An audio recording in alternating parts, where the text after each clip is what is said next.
அண்மை செய்தி அடிக்கடி நிகழும் செய்திதான்.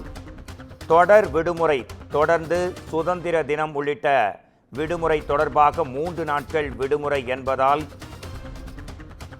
சென்னையில் வசிக்கக்கூடிய மக்கள் எல்லோரும் தங்கள் சொந்த ஊர்களுக்கு புறப்பட்டு செல்லக்கூடிய இந்த நிலையில் செங்கல்பட்டு மாவட்டம் மாமண்டூரில் கடும் போக்குவரத்து நெரிசலால் வாகனங்கள் நகர்வலம் போல் ஊர்ந்து செல்கின்றன. சுதந்திர தினம் மற்றும் வார விடுமுறையை முன்னிட்டு சென்னையில் வசிக்கும் மக்கள் தங்களின் சொந்த ஊர்களுக்கு படையெடுக்கும் காரணத்தால் மக்கள் ஒரே நேரத்தில் செல்வதால் கிளாம்பாக்கம், ஊரப்பாக்கம், கூடுவாஞ்சேரி ஆகிய பகுதிகளில் கடும் போக்குவரத்து நெரிசல் நீங்கள் பார்க்கிறீர்கள். இது குறித்து நமது குமுதம் செய்தியாளர் சக்திவேல் தரும் உடனடி தகவல்களை கேட்கலாம்.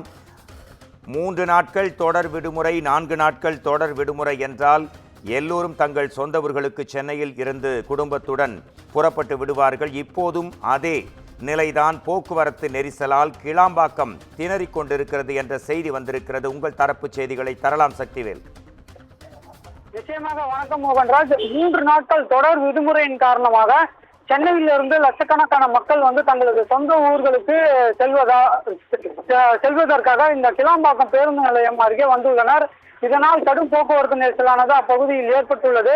குறிப்பாக நாளை சுதந்திர தினம், கிருஷ்ண ஜெயந்தி, ஞாயிறு என தொடர்ந்து 3 நாள் விடுமுறையின் காரணமாகவே பள்ளி, கல்லூரிகள், அரசு அலுவலகங்களும் விடுமுறையானது விடப்பட்டுள்ளது.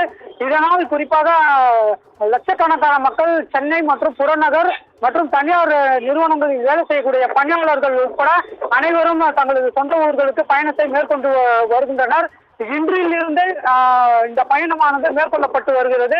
குறிப்பாக சென்னை அடுத்த அந்த கிளாம்பாக்கம் என்று சொல்லக்கூடிய அந்த பேருந்து நிலையம் பகுதியிலிருந்து இந்த பயணிகளின் பயணமானது தொடர்கிறது. இதனால் சென்னை திருச்சி தேசிய நெடுஞ்சாலையில் கடும் போக்குவரத்து நெரிசலையும் நம்மால் பார்க்க முடிகிறது. குறிப்பாக இந்த போக்குவரத்து நெரிசலானது இந்த ஐயஞ்சேரி, கிளாம்பாக்கம், ஊரப்பாக்கம், வண்டலூர், கூடுவாஞ்சேரி உள்ளிட்ட பல பகுதிகளிலும் ஏற்பட்டு வருகிறது.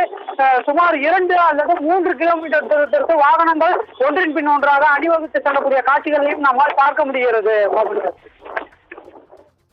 நன்றி சக்திவேல், உங்கள் தகவல்களுக்கு. உடனடியாக தகவல் தந்தமைக்கு நன்றி.